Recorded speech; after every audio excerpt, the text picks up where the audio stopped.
জয়গুরু। ওম শ্রী পরমাত্মনে নমঃ। সকলকে জানাই শুভেচ্ছা এবং যথাস্থানে প্রণাম। যোগীরাজ শ্যামাচরণ লাহিড়ী মহাশয় বলেছেন, ইয়ো কবিরা সো मैं हूं, অর্থাৎ যিনি কবির তিনি আমি।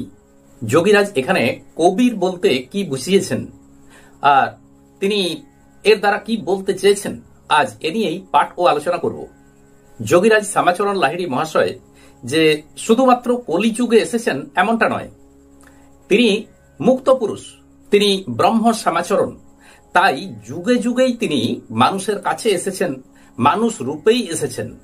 আমরা জানি যে কবির এসেছেন এই কলিযুগে। তো কবির শব্দের অর্থ কি? যোগীরাজ বলেছেন যে কবির শব্দের অর্থ হলো কায়া বা শরীরের বীর, অর্থাৎ শ্বাস। শ্বাস আমাদের মধ্যে চালু আছে বলেই আমাদের এই শরীর বেঁচে আছে, অর্থাৎ এই শ্বাস প্রশ্বাসের মাধ্যমেই তো আমরা বেঁচে আছি, আমাদের শরীরটি জীবন্ত আছে। যে মুহূর্তে, যেদিন যে মুহূর্তে শ্বাস বন্ধ হয়ে যাবে সেদিন এই শরীরটি পুরোপুরিভাবে মূল্যহীন, অর্থাৎ শরীরটি মৃত। কাজেই শরীরটিকে চলমান যে রেখেছে বা এই শরীরটিকে যে বাঁচিয়ে রেখেছে সেটি হলো আমাদের শ্বাস। কাজেই শ্বাসই বীর।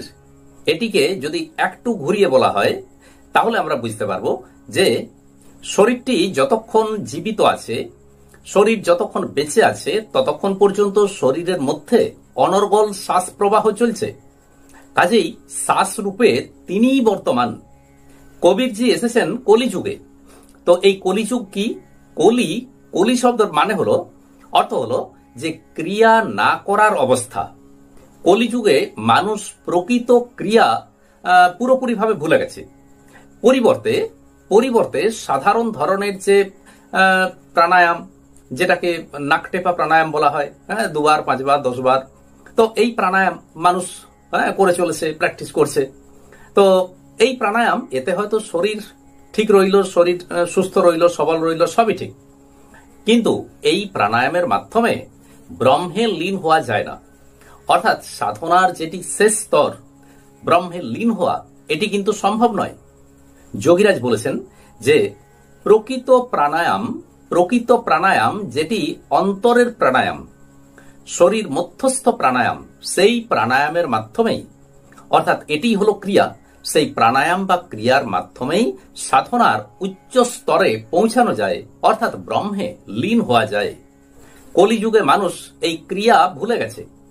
গীতায় বর্ণিত যে রাজযোগ ক্রিয়া, এটি প্রকৃতপক্ষে মানুষের মধ্যে নেই, বা মানুষ এটিকে জানতেও চায় না।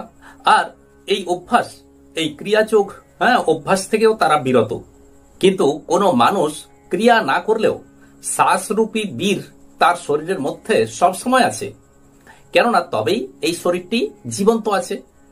যোগীরাজ বলেছেন যে সেই শ্বাসরূপী বীর তিনি, সকল সৃষ্টির মধ্যে এই শ্বাসরূপী বীর বর্তমান। তাই কলিতে তিনিই কবির। এখানে আমরা বুঝতে পারছি যে কবির একটা অবস্থা মাত্র, ঠিক যেমন পরমহংস একটা অবস্থা। অর্থাৎ এই ক্রিয়া যোগে সাধনার স্তরে কবির বা পরমহংস এক একটা অবস্থা।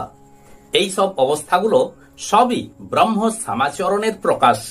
ব্রহ্ম শ্যামাচরণ সর্বব্যাপী, তার থেকেই এই জগতের প্রকাশ, তার অস্তিত্বেই সবকিছুর অস্তিত্ব। তিনি না থাকলে কিছুই থাকতে পারে না। তাই যত কিছুই প্রকাশ বা অপ্রকাশ, ব্যক্ত বা অব্যক্ত, সবই তিনি। যোগী বা সাধকের সাধন করবার পূর্বেও তিনি, সাধন করতে করতে যোগী বা সাধক যখন অগ্রসর হন, সাধনায় যখন অগ্রসর হন, সেই অগ্রসর অবস্থাটাও তিনি। আবার সাধনার উচ্চ অবস্থায় কবির, পরমহংস ইত্যাদি যা কিছু আসে সবই তিনি। শুধু তাই নয়, যোগীর ব্রহ্মে লীন হওয়াটাও তিনি। কাজেই কবির, পরমহংস ইত্যাদি অবস্থাগুলো সবই ব্রহ্ম শ্যামাচরণেরই প্রকাশ। তাহলে এখানে বুঝতে পারলাম যে কবির বলতে কোনো লোক বিশেষকে বা ব্যক্তি বিশেষকে বোঝায় না। কোনো সাধক যখন সাধনা করতে করতে পরমহংস অবস্থায় পৌঁছান, তখন তাকে পরমহংস বলা হয়। এখানে পরমহংস একটা অবস্থা মাত্র, সাধকের একটা অবস্থা, এটি কিন্তু তার নাম নয়। ঠিক তেমনি ভাবে কবির বলতে এই শরীরের মধ্যে, এই কায়ার মধ্যে যে বীর আছে, যে বীর, সেই বীর হলো কে না শ্বাস, সেই হলো কবির। স্থির শ্বাসই এই শরীরের বীর, আর চঞ্চল শ্বাস হলো বেদমাতা গায়ত্রী। এই শ্বাস যখন স্থির হয় তখন তা হয় ব্রহ্ম। এই কারণেই কবির সাহেব, নানক সাহেব ইত্যাদি নাম দেওয়া হয়। সাহেব বলতে এখানে উত্তম পুরুষ নারায়ণকে বোঝানো হয়েছে।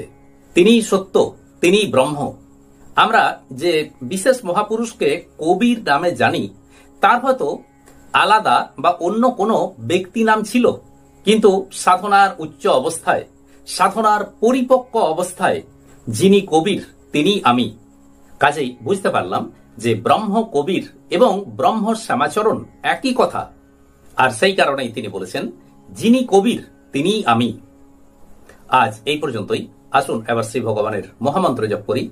হরে কৃষ্ণ কৃষ্ণ কৃষ্ণ হরে হরে, হরে রাম রাম রাম হরে হরে। নমস্কার।